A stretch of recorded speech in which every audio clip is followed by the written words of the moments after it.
আপনি কি জানেন, যখন কোনো ছোট বাচ্চা মারা যায় তখন মহান আল্লাহ তাআলা ফেরেশতাদেরকে কি বলে তা জানার আগে আপনি যদি এই ছবিটিকে ভালোবেসে থাকেন তাহলে ভিডিওটিতে একটি লাইক এবং চ্যানেলটি সাবস্ক্রাইব করুন। তো যখন মালাকুল মাউত কোনো ছোট বাচ্চার রূহ কবজ করে আল্লাহর কাছে নিয়ে যায় তখন আল্লাহ তাআলা মালাকুল মাউতকে বলে, হে মালাকুল মাউত, তুমি কি আমার বান্দার ছোট বাচ্চার রূহ কবজ করে নিয়ে এসেছো? তখন মালাকুল মাউত বলে, জি হ্যাঁ। তখন আল্লাহ তাআলা পুনরায় বলেন, তুমি কি আমার বান্দার কলিজার টুকরাকে নিয়ে এসেছো?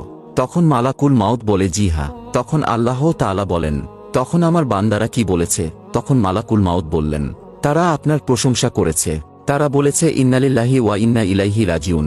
তখন আল্লাহ তাআলা বললেন, আমার সন্তানহারা বান্দাদের জন্য জান্নাতের মধ্যে একটি গৃহ নির্মাণ করো।